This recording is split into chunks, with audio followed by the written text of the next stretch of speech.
Welcome back to my YouTube channel and jimmymonk.com, and welcome to the first part of the online collocations course, where you will learn collocations. This course is made up of 62 different units, so it's quite a long course.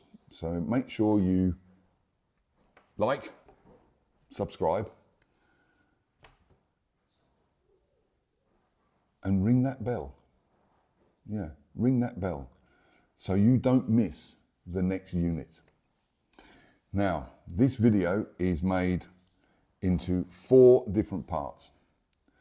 The first part, what is a collocation? The second part is compounds and idioms. The third part is why is it important to learn collocations. And the last part is a quiz to find out how much you've learned. So, let's get on with the first part. Oh, there is one other thing. Like, subscribe, and ring that bell, and then you will not miss the next unit coming out. And we're aiming to make at least 3 units per week. This is unit 1, and they'll go right through to the 62 units. And let's get on with the first part. First part is, what is a collocation?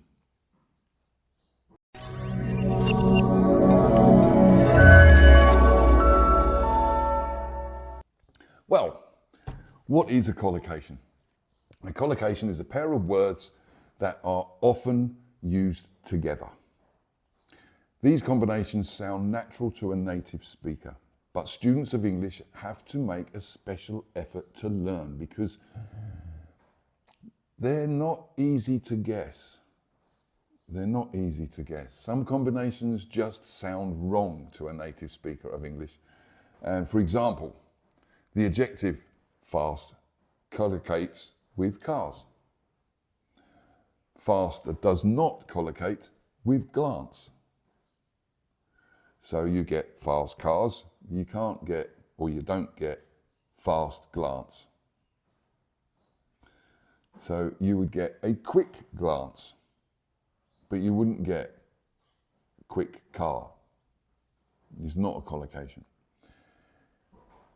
Learning collocations is an important part of learning vocabulary of a language. Some collocations are fixed or very strong. For example, take a photo, where no other word collocates with photo. Take is the only word that gives the same meaning. Some collocations are more open, where several different words may be used to give a similar meaning. For example, keep to the rules. You can also use stick to the rules. Means exactly the same, but 2 different collocations meaning the same thing. Here are some more examples of some collocations. You must make an effort and study for your exams. We don't say you must do an effort to study for your exams. It is make an effort. Another example. Did you watch TV last night? Not, did you look at TV last night? Not a collocation. It is, did you watch TV last night? Another example. This car has a very powerful engine. It can do 200 kilometers an hour. Not, this car has a very powerful, very strong engine. It's not the collocation. It always will be, this car has a very powerful engine. And last one, in the examples, there are some ancient buildings nearby. Not, there are some antique buildings nearby. Not a collocation, just not a collocation. People, if you make a mistake with the collocations, people will understand. They'll know what you meant, but it will just sound a bit strange to a native speaker. If someone says, I did a few mistakes, they will be understood. That is for sure. You will be understood. But a fluent speaker would probably say, I made a few mistakes, which is more natural. So, that's the end of part 1. Some of the answers you'll need for the quiz, I have just told you. So, if you need to listen to part 1 again before the quiz, then just go back to the previous section and listen to the collocations and find the answers. But now, let's go on to part 2, and it's compounds and idioms.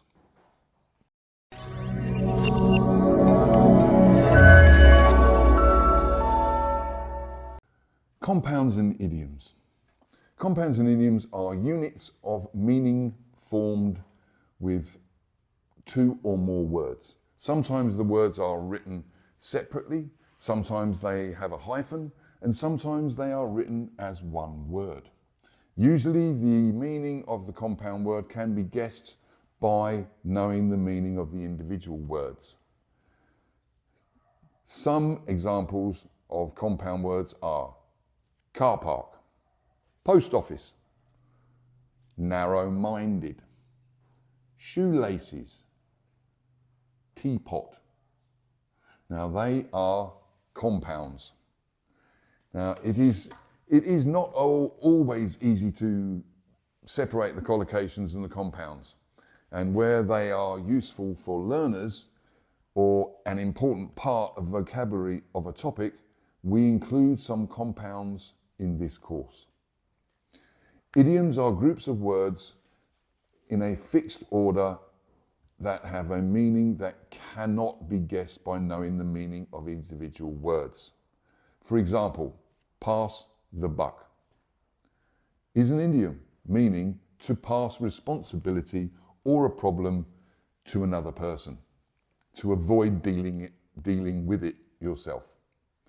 We deal with idioms later in this course, which we'll go a little bit more into. Now, that was compounds and idioms. Next we got coming up is why learn collocations.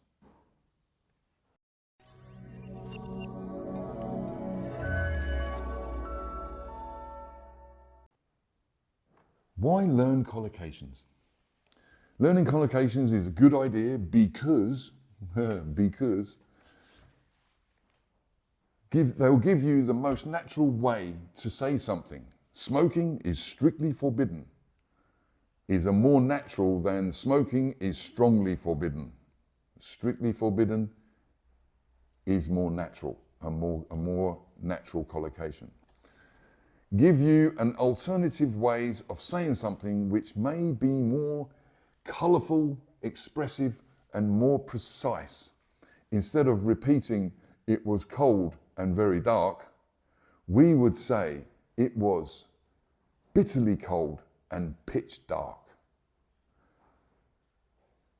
Improve your style of writing. Instead of saying poverty causes crime, you can say poverty breeds crime. Instead of saying a big meal, you can say a substantial meal. You may not need or want to use these in formal conversations, but in writing they can give your text a more variety and make it read better. This course includes notes about formality, whether the collocations are especially formal or informal. So, that's your third part. So you've now listened to what is a collocation, compounds and idioms, and why learn collocations. All your answers were in there, because next we've got the quiz. And you will need them answers to get this quiz correct. So, I will see you again after the quiz.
Well, how did you do? I hope you did well, and I hope you enjoyed the first unit of the collocations course, and we will be making the unit number 2 in the next day or so, and we will put that up onto YouTube, and hopefully if you've remembered to like, subscribe and ring that bell, you will know when the next unit comes out. And there is 62 of these units. So we'll see you, or I'll see you, in the next video. Bye for now.